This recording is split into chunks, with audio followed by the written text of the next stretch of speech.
Subscribe کیجئے light of نور کو اور بیل آئیکن کو پریس کیجئے تاکہ میری ہر اسلامی ویڈیو کی نوٹیفیکیشن آپ کو مل سکے۔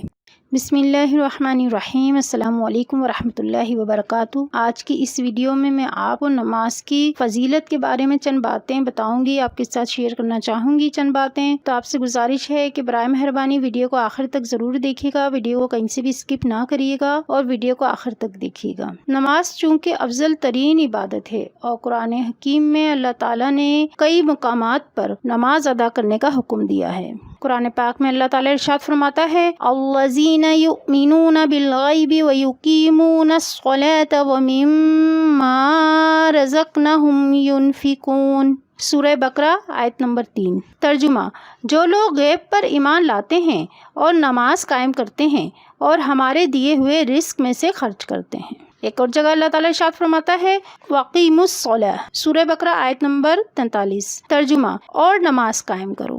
فرمان الہی ہے فَوَيْلٌ لِّلْمُصَلِّينَ الَّذِينَ هُمْ عَنْ صَلَاتِهِمْ سَاهُونَ۔ سورہ مائدہ۔ ترجمہ: ان کے لیے نقصان ہے جو اپنی نماز میں تساہل برتتے ہیں۔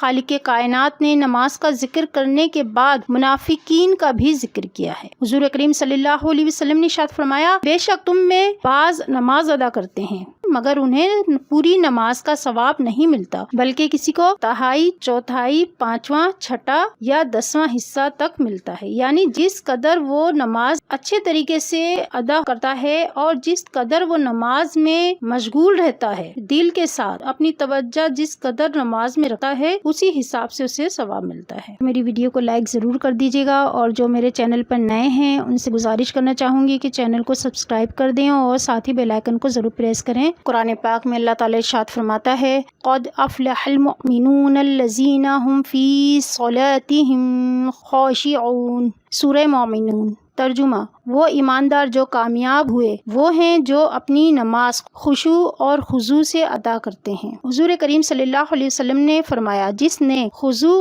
اور خشوع سے 2 رکعت نماز ادا کی وہ گناہوں سے ایسا پاک ہو گیا گویا وہ ابھی ماں کے پیٹ سے پیدا ہوا ہو۔ آپ صلی اللہ علیہ وسلم نے مزید فرمایا جس نے قلب کی حضوری سے نماز ادا کی وہ گناہوں سے ایسے پاک ہو گیا جیسے اس نے ابھی ماں کے پیٹ سے جنم لیا ہو۔ نماز کی شان تب بنتی ہے کہ وہ اللہ کے حضور دل سے پیش ہو۔ اگر نماز کی طرف توجہ نہ ہو اور خیال نفسانی خواہشات کے گرد گھوم رہا ہو تو اس کی مثال ایسے ہی ہے جیسے کوئی اپنی درخواست پیش کرنے کے لیے کسی بادشاہ کے دربار میں کھڑا ہو جائے اور جب بادشاہ اسے دیکھے تو وہ بادشاہ کو دیکھنے کے بجائے ادھر ادھر دیکھنے لگے۔ نتیجہ یہ ہوگا کہ اس کی درخواست منظور نہ ہوگی۔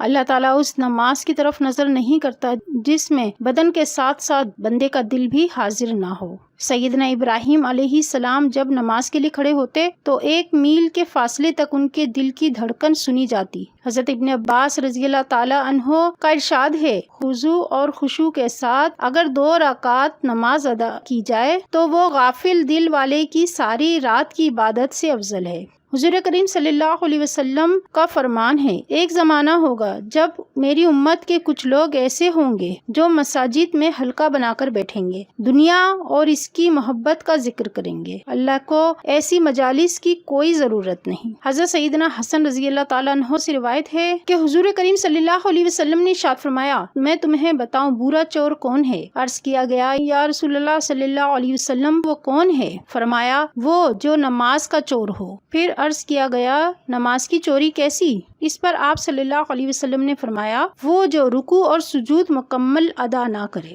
حضور کریم صلی اللہ علیہ وسلم کا ارشاد پاک ہے روز حشر سب سے پہلے نماز کا محاسبہ ہوگا، اگر نماز پوری ہوگی تو حساب آسان ہو جائے گا اور اگر نمازیں کم نکلی تو اللہ تعالیٰ فرشتوں کو حکم دے گا کہ اس کے نوافل سے نمازیں پوری کرو، تو اس کے نوافل سے نمازیں پوری کر دو۔ سیدنا عمر فاروق رضی اللہ تعالیٰ عنہ جب نماز کی ادائیگی کے لیے کھڑے ہوتے تو آپ کا جسم کانپنے لگتا، دانت بجنے سمجھنے لگتے۔ پوچھنے پر آپ رضی اللہ تعالیٰ عنہ نے فرمایا امانت کی ادائیگی کا فرض پورا کرنے کا وقت آ گیا ہے، نہیں معلوم کیسے ادا ہوگا۔ حضور کریم صلی اللہ علیہ وسلم کا فرمان علی شان ہے، اللہ تعالیٰ قیامت کے دن ایسے بندے کی طرف نظر رحمت نہیں کرے گا جو رکوع اور سجدے میں کمر سیدھی نہیں کرتا۔ حضور کریم صلی اللہ علیہ وسلم نے فرمایا جس نے وقت پر نماز پڑھی، صحیح وضو کیا، رکوع اور سجود صحیح کیے، وہ نماز سفید روشن ہوتی ہے اور اوپر چڑھتی ہے، اوپر چڑھتی ہوئی کہتی ہے اللہ تیری حفاظت کرے جیسے تو نے میری حفاظت کی۔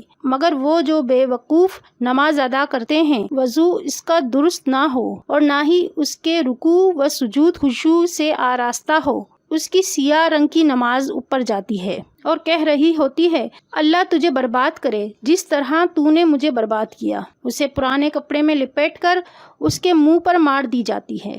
حضرت ابن مسعود رضی اللہ تعالیٰ عنہ فرماتے ہیں نماز ایک پیمانہ ہے، جس نے اسے پورا کیا وہ کامیاب ہوا، جس نے اس میں کمی کی وہ مستحق عذاب ہوا۔ بعض علماء نے فرمایا ہے نماز کی مثال تاجر کی مانند ہے، اسے نفع تب ملتا ہے جب اس کا مال خالص ہو، اسی طرح فرائض ادا کیے بغیر نفل بھی قبول نہیں ہوتے۔ حضرت ابو بکر رضی اللہ تعالیٰ عنہ نماز کے وقت فرماتے لوگوں اٹھو، اللہ نے تمہارے لیے جو آگ جلائی ہے اسے نماز کے ذریعے بجھا دو۔ نبی کریم صلی اللہ علیہ وسلم کا فرمان علی شان ہے نماز جس کو بے حیائی اور برائی سے نہ روکے اسے اللہ تعالیٰ سے دوری کے سوا کچھ حاصل نہیں ہوتا۔ پھر فرمایا غافل کی نماز بے حیائی اور برائی سے نہیں روک سکتی۔ حضور کریم صلی اللہ علیہ وسلم نے فرمایا نماز میں کھڑے ہونے والے کئی ایسے نمازی ہیں جن کو قیام میں تھکاوٹ اور تکلیف کے سوا کچھ نہیں ملتا۔ آپ صلی اللہ علیہ وسلم نے اس سے غافل کی نماز مراد لی ہے۔ نبی کریم صلی اللہ علیہ وسلم کا فرمان علی شان ہے نماز میں بندے کو اسی قدر اجر ملے گا جس قدر اس نے توجہ سے نماز ادا کی ہوگی۔ ارشاد باری تعالیٰ ہے میں ایسے نمازی کو اپنے جوار رحمت میں جگہ دوں گا اور اسے دیدار سے مشرف فرماؤں گا جو خضوع اور خشوع سے نماز ادا کرتا ہے۔ نماز میں طرح طرح کے فضول خیالات آنے سے غفلت پیدا ہو جاتی ہے اور صحیح معنوں میں انسان نماز کی طرف متوجہ نہیں ہو پاتا۔ ان خیالات سے نجات حاصل کرنا ضروری ہے۔ اس کے لیے کئی ایک طریقے ہیں، ان میں سے ایک طریقہ یہ بھی ہے کہ اندھیرے میں نماز پڑھی جائے، ایسے کمرے میں نماز پڑھی جائے جہاں دوسرا کوئی موجود نہ ہو۔ کوشش یہ کی جائے کہ اکیلے میں تنہائی میں نماز پڑھی جائے۔ اگر آپ کے پاس یہ سہولت موجود ہے تو کوشش کریں کہ آپ تنہائی میں اکیلے میں نماز پڑھیں تاکہ آپ کا دھیان ادھر ادھر نہ بٹنے پائے۔ اللہ تعالیٰ ہمیں صحیح طور پہ خشوع و خضوع کے ساتھ نماز ادا کرنے کی توفیق عطا فرمائے۔ اللہ تعالیٰ ہمیں نماز پڑھنے کا عادی بنا دے۔ اللہ تعالیٰ ہم سب پر خاص کرم عطا فرمائے۔ قیامت کے دن اللہ تعالیٰ ہمیں نماز کے حساب میں کامیاب کرے۔ اللہ تعالیٰ ہم سب پر اپنا خاص کرم و رحم عطا فرمائے۔ ویڈیو کو لائک کر دیجیے گا۔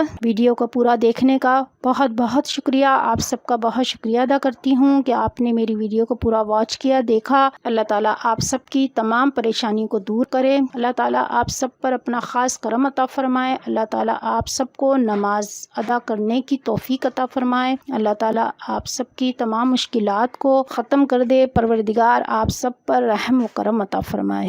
جانے سے پہلے میری ویڈیو کو لائک ضرور کر دیجیے گا، اور جو میرے چینل پر نئے ہیں ان سے گزارش کرنا چاہوں گی کہ چینل کو سبسکرائب کر دیں اور ساتھ ہی بیل آئیکن کو ضرور پریس کریں۔ دعاؤں میں ضرور یاد رکھیے گا۔ اگلی ویڈیو تک کے لیے اجازت چاہوں گی۔ اللہ حافظ۔